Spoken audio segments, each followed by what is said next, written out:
El juez que Alejandro Vargas se ha retirado ya, terminaron las exposiciones y anunció que se estaba retirando en este momento para deliberar y que en un momento, dijo él, poco tiempo, en un momento, regreso para dar mi dictamen. Entonces ya él tiene Claro. la decisión. Anoche, Pero el que sí anoche tiene tomó la eso. decisión de hablar de economía es el doctor Antonio Siriaco Pues Cruz. no lo limites a economía solamente, Siriaco. Doctor, ¿cómo buenas están tardes. ustedes? ¿Cómo están ustedes? El grupo de los, buenas tardes, el grupo de los poderosos. Ay, Usted es de ay, ese ay, grupo de los ay. poderosos también. Sí, claro, claro, claro. Pero mira, tú sabes que lo que está ocurriendo ahora mismo es interesante en la sociedad dominicana. Y yo quiero articular todo esto con la economía, porque tiene mucho que ver con la economía, todo el tema de la transparencia, el tema de la rendición de cuentas, para las inversiones, para la señal que envía a la sociedad dominicana y también a futuros inversionistas. Yo creo que en la medida de que se respete, como dicen los abogados, el debido proceso, y esta situación verdaderamente genere todo un expectativas realizables, yo creo que al final se fortalece la economía, se fortalece la democracia. Y esos son elementos pendientes.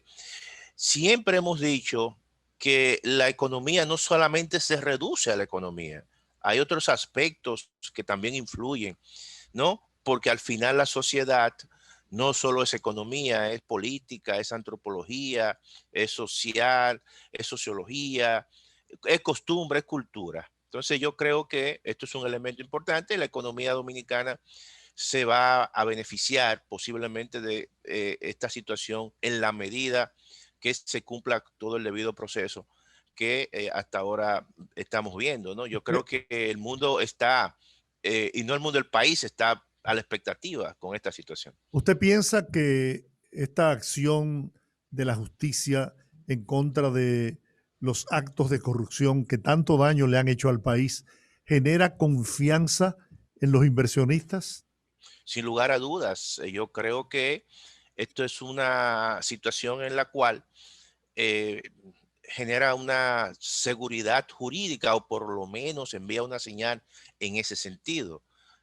Todos aquellos que andan buscando nichos para hacer inversiones y mucho más en estos momentos, también están buscando seguridad jurídica, seguridad en sus inversiones, una justicia que sea transparente, una justicia que en los momentos que se diriman situaciones que se puedan presentar con derecho de propiedad, sepa que la justicia va a actuar de manera independiente.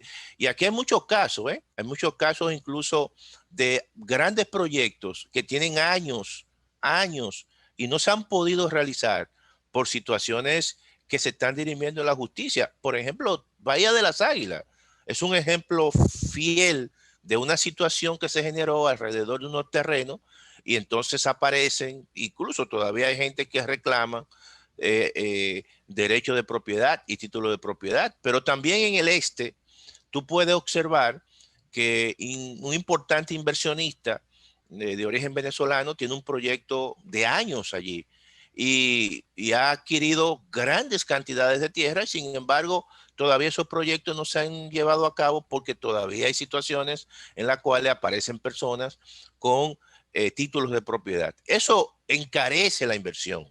Eh, Georgie, Rudy y Juan, encarece la inversión. Entonces todo eso generalmente en un mundo global, todo eso se sabe.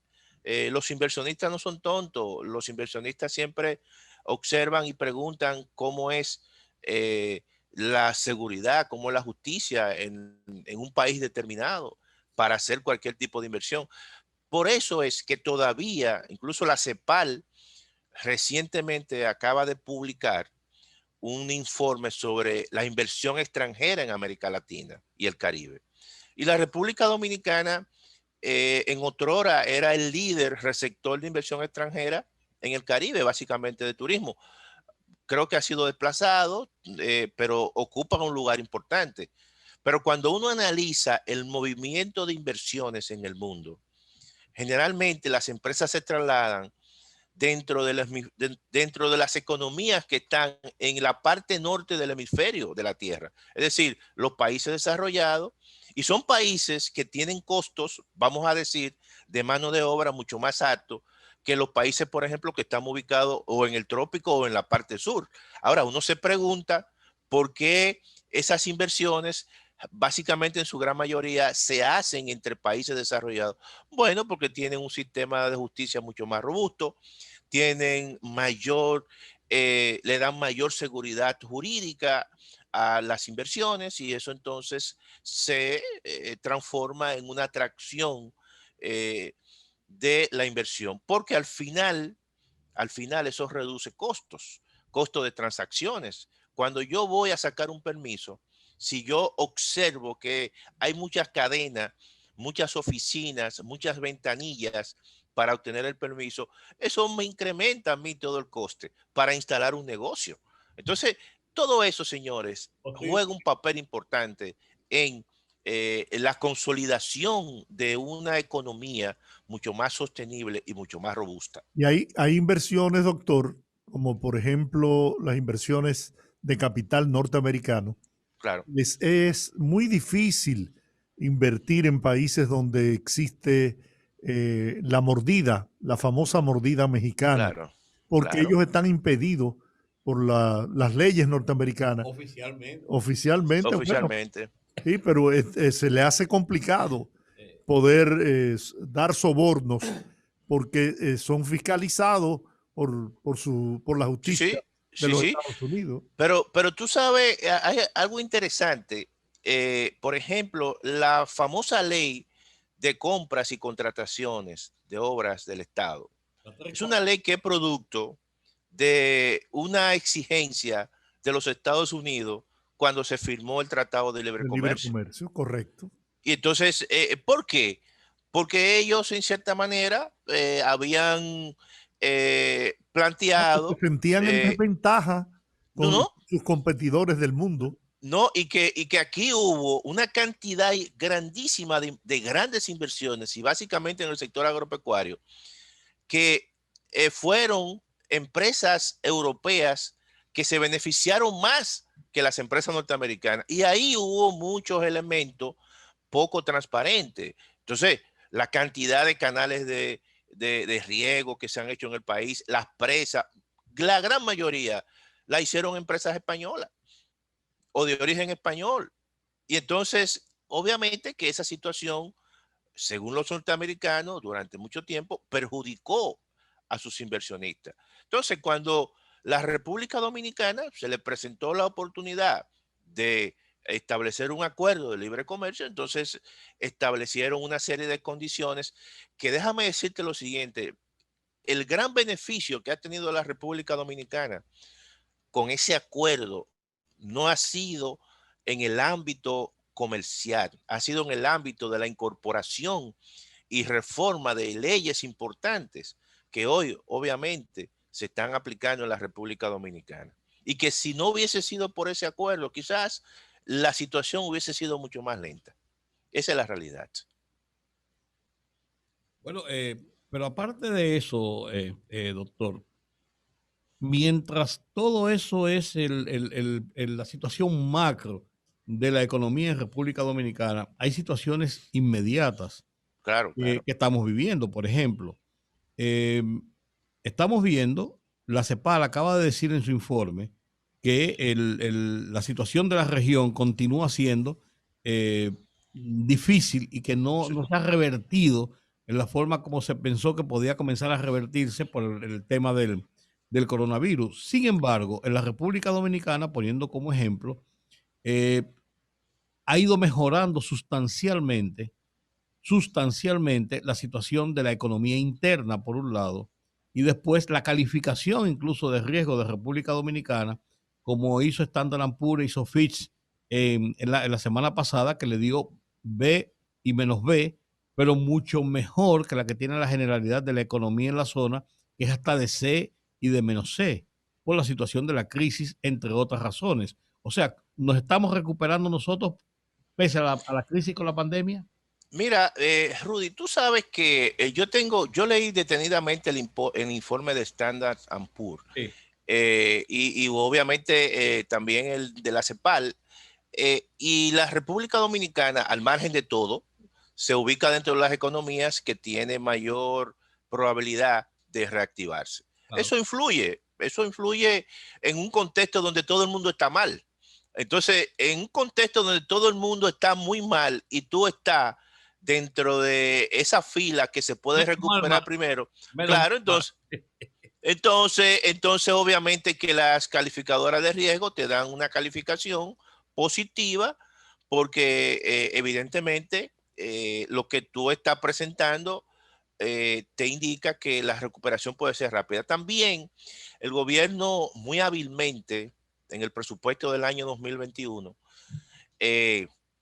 presentó un déficit de un 3%.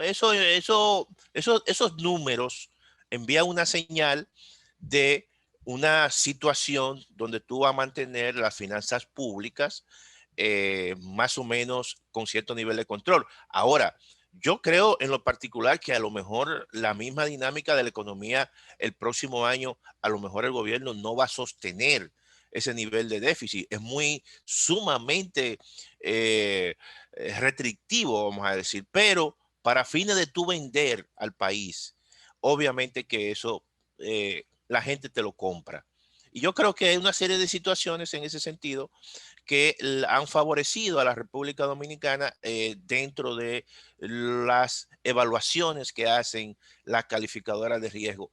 Pero obviamente que también hay una noticia que yo creo que ha provocado también mucho entusiasmo a nivel del mundo, es que ya posiblemente hay países que comenzaron a vacunar a sus ciudadanos. El caso, por ejemplo, del Reino Unido con la vacuna de Pfizer, y eso obviamente también genera mucho entusiasmo y las expectativas de que la economía se pueda, o las economías se puedan recuperar más rápido de lo que aparentemente se pensaba, yo creo que también favorece a la República Dominicana. Para La nosotros, República Dominicana, sí, para nosotros es fundamental claro, el éxito de esa vacuna claro. porque dependemos mayormente del turismo, nuestra economía. Claro, claro. Y eso es un elemento importante que influye. Fíjate que situaciones que no, en cierta manera, dependen mucho de la República Dominicana, pero el hecho de que